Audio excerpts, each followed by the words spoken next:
দুর্গাপূজার উদ্বোধনে এসে মুখ্যমন্ত্রী মমতা বন্দ্যোপাধ্যায়কে নতুন চ্যালেঞ্জ দিলেন রাজ্যের বিরোধী দলনেতা শুভেন্দু অধিকারী।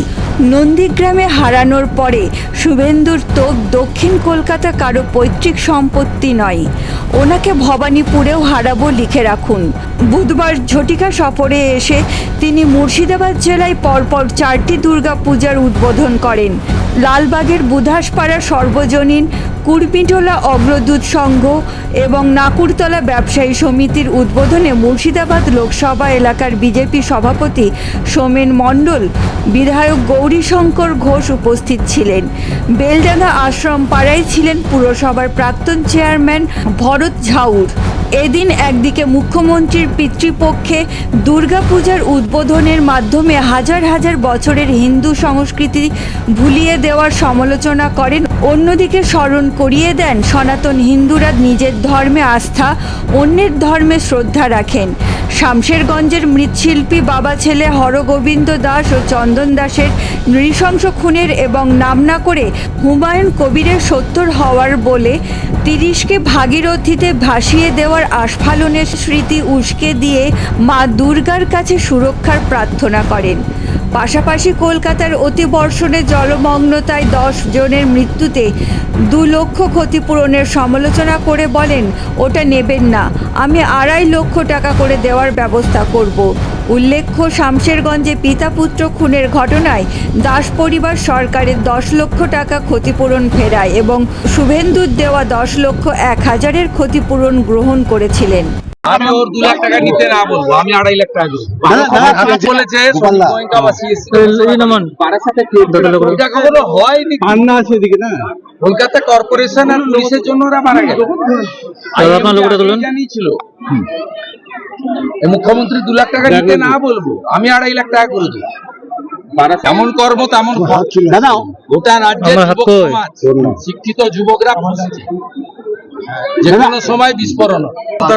কাগজ আছে আমার কাছে কাগজ আছে। 2018 সালে ভারত সরকারের ইনল্যান্ড ওয়াটার ওয়েজ অথরিটি এবং পশ্চিমবঙ্গ সরকারের ইরিগেশন দপ্তরের চুক্তি হয়েছে। 21 কিলোমিটার এলাকা বৈষ্ণবনগর থেকে ফরাক্কা পর্যন্ত 21 কিলোমিটার এলাকায় এনটিপিসি করবে, ফরাক্কা ব্যারেজ করবে, তারা তাদের কাজ করে দিয়েছে। বাকি 80 কিলোমিটার এলাকা আপ টু নদিয়া পর্যন্ত এটার দায়িত্ব নিয়েছিল রাজ্য সরকার, তারা কাজ করে। রাজ্য সরকারের কাজ আমি আপনাকে বলে দিলাম, মদের দোকান খোলা, 20,000 নতুন মদের দোকান মমতা খুলেছে। রাজ্য সরকারের কাজ হচ্ছে তোষণ করা, আমার লোগোটা একটু তোলো, মুসলিম তোষণ রাজনীতি করা, এর বলি হরগোবিন্দ দাস, চন্দন দাস। আর 3 হচ্ছে ভোট এলেই 200-500 টাকা ভাতা দিয়ে দাও, হিন্দুদেরকে ভাগ করো। এই 3টা কাজের বাইরে অন্য কোনো কাজ জানে না। তাই ভয়াবহ অবস্থা। বৈষ্ণবনগরের এমএলএ কে চন্দনা সরকার তৃণমূলের, ফরাক্কার এমএলএ কে মনিরুল তৃণমূলের, শামশেরগঞ্জের এমএলএ কে আমিরুল তৃণমূলের, রঘুনাথগঞ্জের এমএলএ কে আকরুজ্জামান হাফমন্ত্রী। এদেরকে ধরুন না ভালো করে, আমাদেরকে ধরে কি হবে? বিজেপি এলে ওপারে বাংলাদেশ যেমন বেঁধে দিয়েছে, আমরা এখানে বেঁধে দেবো পশ্চিমবঙ্গ। দক্ষিণ কলকাতার কি কারো পৈতৃক সম্পত্তি নেই, ওকে ভবানীপুরে মমতা ব্যানার্জি কেন হারাবে? লিখে রাখুন।